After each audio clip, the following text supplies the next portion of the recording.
Kahapon kasi hindi naka-on eh. Okay, ito naman ang pag-usapan natin, mga kababayan.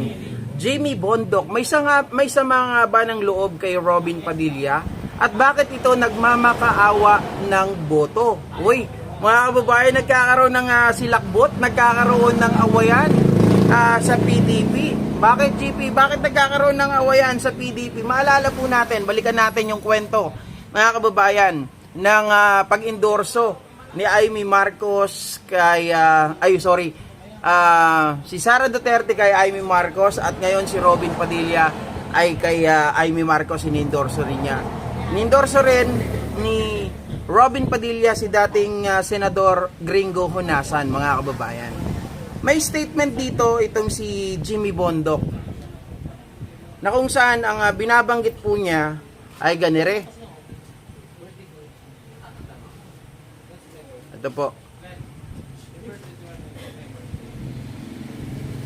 Oy, baka may naririnig kayo dito, mga kababayan, ha? Mga kapatid ko yun, nandyan sa harapan.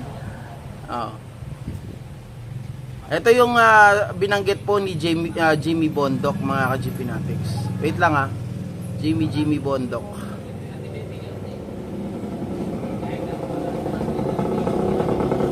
Ayan.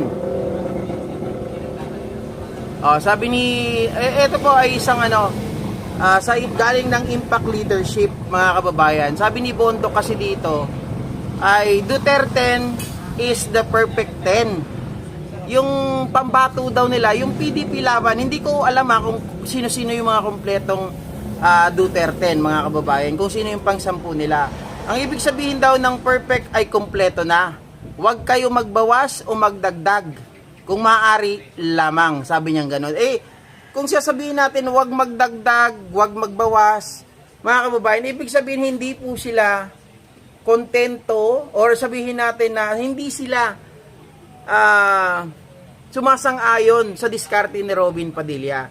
Kasi kung 10 na sila, mga kababayan, binanggit ko po kahapon, sabi kong gano'n, ano to, walang tiwala si Robin Padilla sa kanyang mga kagrupo. Siya ang chairman. Siya din ang, itong si Robin Padilla, siya din ang campaign manager ng PDP Laban. Bakit siya nag-iendorso ng iba pang tao? Diba? Bakit siya nag-iendorso ng ibang tao na outside sa PDP? Wala ba siyang tiwala dito sa mga member ng PDP? Or itong taong ito, mga kababayan, na si Robin Padilla ay namamangka rin sa dalawang ilog? Sabi ng iba, baka nakatanggap ng malaki kay Amy Marcos at kay Honasan. Kaya ganito ang pinapakita. Well, hindi ko alam kung bakit. Kaya lang, mga kababayan, etong si Jamie Bondoc, sa kanya pong statement, tila baga nagmamakaawa ito. Kompleto na daw. Diba, pinaparinggan si Robin, bakit hindi mo na kailangan magdagdag, hindi mo na kailangan magbawas. Ganyan ang kanyang salita So parang sila hindi nga sang-ayon sa ginagawa ni Robin Padilla. 10 na tayo, perfect 10. Tapos ikaw, mag-i-endorso ka pa ng ibang kandidato? Ang dating sa akin, ganito, hindi na nga kami makapasok sa Magic 12. Mag-i-endorso ka pa ng ibang tao. Wala ka bang tiwala sa amin? Yan ba ay option? Nagsalita rin si Robin Padilla, ang sabi, ito ay hindi desisyon ng PDP. Ito ay desisyon ko personal. Ang sabi ni Robin, uy, magugulat ka dun. Tila pag ang mga kababayan, sabi, dun sa pagkakasabi niya na ito ay hindi desisyon ng PDP, ito ay desisyon ko personal. Ibig sabihin, mga kababayan, si Robin Padilla, hindi niya po sinasang-ayunan din ang desisyon ng nakararami doon sa PDP. May sarili siyang choice. Personal choice na din itong si Amy at itong si Gringo Honasan. Sa makatuwid, mga ka-GP Natics, yung member ng PDP na papasok sa Senado or tumatakbo bilang senador dahil para iligtas si Sara Duterte. Remember, yung sinabi ni Digong Duterte, iboto nyo po sila para sigurado hindi matuloy ang impeachment ni Sara. Diba? Yun ang sabi, pakiusap ni Digong Duterte. Pero itong si Robin, may sariling agenda. Hindi ko alam kung yan ay pera. Pero parang medyo pera din. Bakit kamo, mga kababayan? Nung nakulong si Rodrigo Roa Duterte, ang sabi ni Robin Padilla, wala na kaming crowd drawer. Hindi na namin alam kung meron pang pupunta sa mga rally namin. Siyempre, wala na si Tatay Digong, si Presidente Duterte. Siya naman ang aming crowd drawer. Sabi niyang ganon. So, ang mga tao, hindi na yan pupunta pag walang pera. So, umamin si Robin Padilla, may pera. Ngayon mga kababayan, ano to? Kinakampanya mo ba si Ivy Marcos in exchange of big money? Kinakampanya mo ba si Gringo Honasan in exchange of big money? Remember mga kababayan, yung sinasabi nila na politics is addition. Ako naniniwala naman doon. Kaya lang, it is a matter of principle. It is a matter of pride. 'Di ba? Sabi nyo, 8 diretso. Tapos kukuha kayo ng kandidato galing sa kabila. Sabi ninyo, straight PDP. Tapos i-endorse ng campaign manager mo iba pang tao. So ibig sabihin, wala siyang tiwala sa inyo. Ibig po bayan, mayroong mga taong ayaw niya diyan sa PDP. Marahil itong mga taong ito ay kalaban nila sa ibang aspeto. Anong aspeto yung GP? Remember mga kababayan, mga ka-GP Natics, dalawang faction ng Duterte supporter, Sara at kay Digong. Kasi si Digong, Bongo, Panelo. Sa Sara, Harry Roque, nandyan na ngayon si Robin Padilla. Ilagay mo na dyan si Robin Padilla. Kasi gagawin niyang vice president eh. 'Di ba? So wala na siya doon sa faction nila Bongo. Sa makatuwid mga kababayan, may sariling agenda itong si Robin Padilla. Mukhang inilalaglag nga niya yung mga member ng PDP laban eh. Yun yung nakikita ko dito. Gumagawa siya ng paraan para itong mga member ng PDP laban na to, na iba, ay hindi po makapasok. Bakit kaya? Ha? Mga kababayan, tingin ninyo. Kung siya ay bata ni Bongo, mga kababayan, ay, siguro naman, naiisip ninyo kung ano yung naiisip ko. Your guess is good as mine, mga ka-GP Natics. Diba? Ayaw nilang makapasok ang member ng mga PDP doon, dahil doon sa faction na nakikita ko. Sara Duterte is a big threat sa kampo nila Bongo at nila Hanilet. Diba? So kapag at ang sabi ni Tio Moreno, ang mga member ng PDP na gustong pabagsakin si Sara Duterte ay sa pangunguna ni Bongo. Sa makatuwid mga kababayan, sa madaling salita, ganito po ang nangyayari ngayon sa PDP. Nagkakagulo sila, nagkakawatak-watak sila, at alam nila na itong si Rodrigo Roa Duterte ay talagang lubog na yung kanyang bangka. Wala na ding sagwan, wala na ring katig. Mga kababayan, as in totally lubog na. Hindi na yan basta-basta makakalabas doon sa dahig. So, they need another Duterte na kakampihan nila. Or another person, mga kababayan, na pwedeng magpatuloy ng kagustuhan nila. Di ba? Kay Bongo or kay Sara Duterte. Ganun lang. Kung inilalaglag ni Robin ang member ng PDP ngayon, mga kababayan, sa aspeto ng pag-iendorso ng ibang kandidato sa makatuwid, ito mga to, si Robin, for what, GP? Siyempre, para nang sa ganon, mga kababayan, baka kasi ang member ng PDP na yan ay iba dyan kay Bongo. 'Di ba? Na pag nanalo, imbis na harangin nila yung impeachment trial, sila pa ay kumampi to impeach Sara Duterte. Patay ang naglason. 'Di ba? Mga kababayan. Oy, May Martinez. Ading, ang puti mo pala ngayon lang kita nakita sa araw. Ading. Ha? Sabi niya, Ading, ingat lagi. Watching from Cyprus, OFW. Maraming salamat po Kabsat May Martinez. GP, ako si Yunasan ang iboboto ko. Ang iboboto, 4 lang ang senador ko at buong family and friend ko. Isama na rin ang buong PGBI sa Philippines. Ay! Ano pangalan na ito? Rizalino Neri. Sorry po guys I will not going to vote Gringo Nasan. Why? Mga ka-GP Natics? Kasi unang-una po, si Gringo Nasan ngayon ay lumalakad ng isang a petition letter, mga kababayan, 1 million petition letter para po makalaya itong si Rodrigo Roa Duterte. So therefore, they are in favor of Duterte.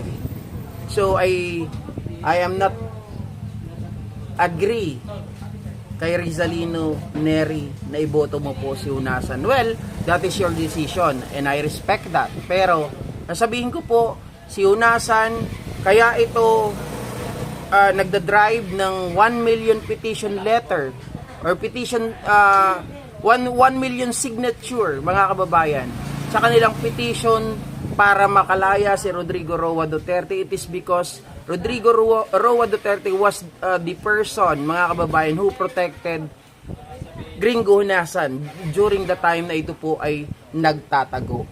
Kaya ako, ang sigurado ko talaga, Benhur Abalos, Tito Soto, Manny Pacquiao, Ping Lacson, Erwin Tulfo, 5. Yan lang, mga kababayan. Ulitin ko, Benhur Abalos, Tito Soto, Lacson, Manny Pacquiao, at itong si Erwin Tulfo. Yan lang, 5.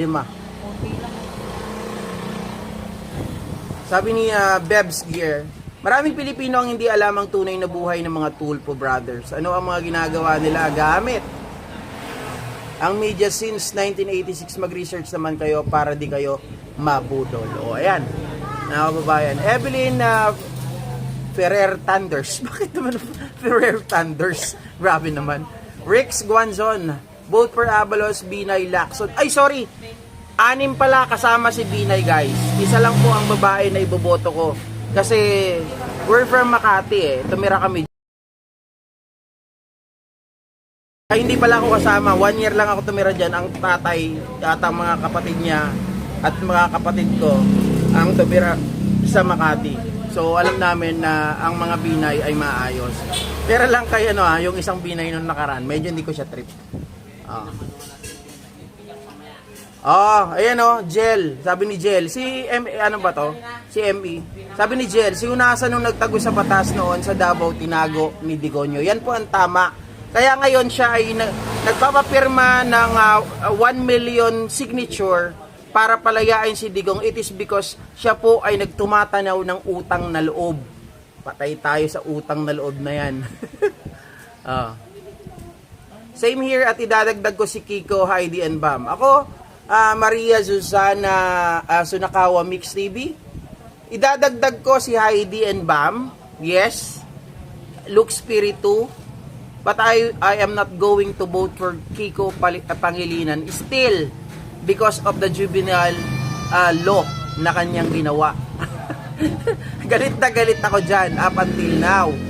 Diba? Daisy Jonglay. Sir, ako yan din ang bet ko sa Allianz. Oy, pares tayo Shoutout kay Ma'am Alin Arsenas, Victoria Arevalo. Mga Tulfo ng panahon ni Pem Marcos Sr. sila mong Tulfo ang laging naninira at nagbumura sa pamilyang Marcos, kaya please lang huwag iboto ang Tulfo. Hindi naman siguro lahat, guys, kasi I've been watching or I've watched the tawag dito, yung kilos, yung trabaho ni Erwin Tulfo when he was the secretary of the DSWD, and I salute him. Bakit kanyo? Kaisa siya ni Pangulong Bongbong Marcos. Kaisa siya sa mga layunin na tumulong sa mga kababayan natin. At sila ay lagi sila nangunguna sa field, sa ground. Hindi sila nagpapahuli. Kaya iboboto ko si Erwin.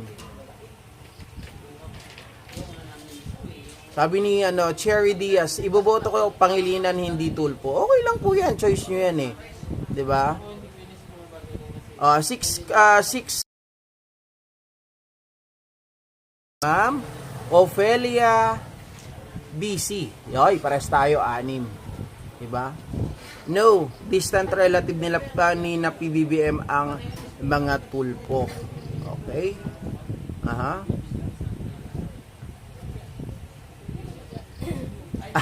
Di mo kasi nalalaman kahit kaisa si Erwin Suplado yan. Alam ko naman yun, guys. Alam ko naman yun. Sa Quezon City, sa ACT-CIS, mga kababayan, alam natin na may pagkaganon. Pero ang gusto ko kasi yung trabaho. Gusto ko yung sila po ay tumutulong talaga kaysa sa gobyerno. Hindi siya sumasalungat. Yun ang gusto ko kay Erwin. Okay? Grace is grace. Yes, yung case ni Erwin sa Amerika, citizen ay may responsibility siya sa pamilya niya, kaya kumagat sa TNT. At saka tapos na yan, guys. Natanggal nga siya sa pagiging DSWD secretary kasi nga po dahil sa American citizen niya. Pero, di ba, nagpahinga siya, inayos lahat, nung naayos na, dahil siya ay natanggal sa pagiging DSWD secretary, hindi niya kasi inabot yung position ulit, 'di ba? Kaya ang ginawa niya, nagantay at ginawa naman siyang representative ng party list na ACT-CIS. Oh. Yap. Sabi ni Debbie Pajardo, exempted sa akin si Erwin sa mga Tulfo, iboboto ko talaga siya ka GP. Same tayo. Kasi sabi ko nga sa inyo, nung nagkaroon ng bagyo noon sa norte, kasama ako noon, mga kababayan. Hindi lang ako nakakapag-vlog noon sa YouTube, pero nakapag-vlog ako sa FB nung time na yun. Kasama kami sa relief operation doon sa norte. Kaya alam ko na itong taong ito is very supportive kay PBBM. And he is not the kind of person, mga kababayan, na tawag dito, mag-uupo sa gobyerno. Diba? Sa senador. Okay? So, ilalagay natin si Dilima sa party list. Sabi ni Corazon Angeles, wala akong iboboto sa mga Tulfo, maka Duterte, ang mga yan. Depende po sa inyo yan. Ako kasi iba yung aking perspective sa bagay kay naka 1 hour na ulit tayo. Nakaligtas na naman ng isang araw. Sa wakas. Mamaya brown out ulit. Sana makadagdag ulit tayo, mga kababayan, mamaya. Okay. Shoutout po muli kay Nel OFW, kay Daisy Dionglay, Merlinda Estrella, kay Gracious Grace, Corazon Angeles, Brenda Barton, Arlen Arsenas, Arlene Villamor, Randy Gorospe, Rizalino Neri, Josie Buhayin Pase ng England. Salamat po. Love you all, guys. Mami Delita Kobayashi, shout out. Long kasi alam ko na medyo PisoNet lang kasi, guys, hindi pa rin kinakabit yung Converge dito ngayon. Okay? So thank you so much. Take care.